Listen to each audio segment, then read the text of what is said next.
Pues buenas tardes, estoy aquí para platicar un poquito sobre el expresionismo abstracto. Seguramente en alguna ocasión hemos escuchado la palabra expresionismo y abstracto, pero ¿qué es el expresionismo abstracto? Bueno, pues es la vanguardia que se considera la primer vanguardia o movimiento originario de Estados Unidos.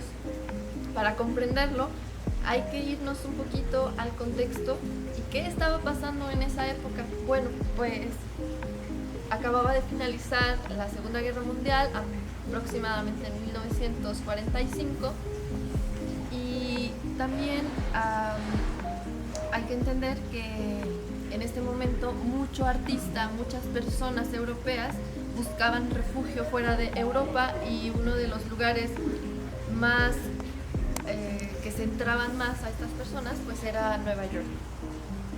Fue Nueva York, y hay que entender también qué estaba pasando socialmente. Existía un malestar social por la crisis económica, lo que generaba también crisis emocional en los individuos. Era un momento de incertidumbre, realmente no sabían si la guerra había realmente terminado o si tenían que estar esperando algo más. Eh, en este momento, pues justamente los artistas buscan formas de expresarse, formas nuevas, y qué mejor que una que les permitiera ser lo más libres posibles. Los artistas de este momento buscan influencia o encuentran esta influencia en las vanguardias europeas. ¿Qué estaba pasando en Europa? Pues estaba en todos los movimientos: expresionismo, el impresionismo, el futurismo, el dadaísmo, el surrealismo, que son de los que ellos van a agarrar una fuerte influencia, también porque en Estados Unidos se da un auge muy grande de museos y de galerías. Se traen exposiciones incluso de personajes muy famosos como fueron Picasso, Cézanne, Gauguin, Modigliani.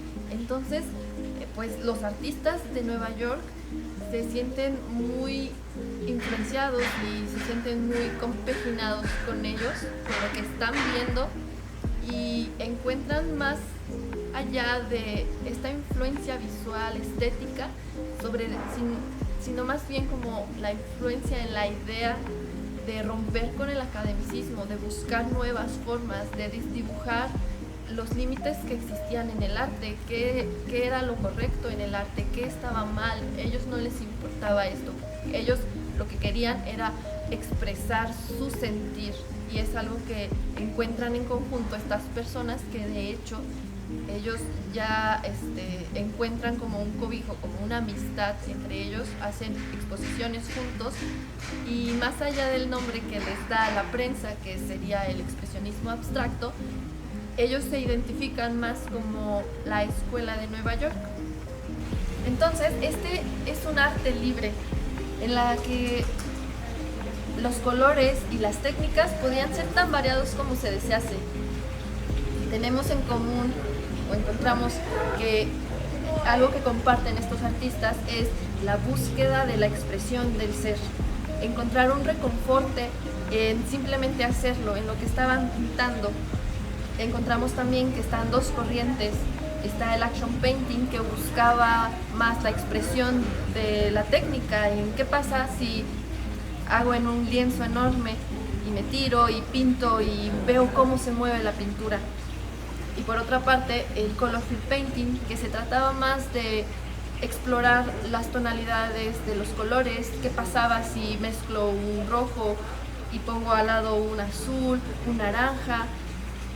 Al final de cuentas, ellos buscaban estas formas libres de expresarse, y encontraban que en las pinceladas podían ellos descubrir lo que sentían y expresarlo, sacarlo, las cosas que no se pueden explicar, la parte humana que no tiene palabras y no tiene formas. No es un arte figurativo que dibuje cosas que ya existen, porque hablan de la individualidad del sentir humano. Encontramos a artistas como Jackson Pollock, que nace en 1912 y muere en el 1956. Durante su infancia y su adolescencia vivió en Arizona y California. y en el 1929 se trasladó a Nueva York para estudiar pintura. Comenzó su carrera con obras figurativas en las que presta una particular atención a los valores matéricos y el cromatismo. En el año 1947 fue muy decisivo para su trayectoria, ya que fue cuando adoptó la peculiar técnica del dripping, donde en lugar de utilizar caballete y pinceles, colocaba en el suelo el lienzo y sobre él vertía o dejaba gotear la pintura, que manipulaba después con palos u otras herramientas, e incluso a veces les daba una consistencia con arena o fragmentos de vidrio. Fue además uno de los primeros artistas en eliminar de sus obras el concepto de composición y en mezclar signos caligráficos con los trazos pictóricos. Mal Rothko nace en 1903 y muere en 1970. Él nace en Rusia, de familia judía, y emigra a Oregón en 1910. Estudió arte en los años 20, pero se consideraba un pintor autodidacta. Cultivó antes de la Segunda Gran Guerra la figuración expresionista y se empapó del espíritu de las vanguardias que veían las exposiciones organizadas por el MoMA. En su pintura buscó conseguir una ambiciosa utopía para entonces expresar la más básica de las emociones universales. En los años 50, con el expresionismo abstracto ya establecido, inició con su abstracción personal que definiría desde entonces su pintura. Sus cuadros son enormes y muestran amplios campos de color rectangulares con unos límites indefinidos entre ellos. Son colores borrosos que flotan suspendidos en el lienzo, estimulando sensaciones místicas bastante interesantes. Ya a finales de los años 60, en medio de una crisis depresiva y tras pintar su serie de obras con acrílico negro, termina por suicidarse.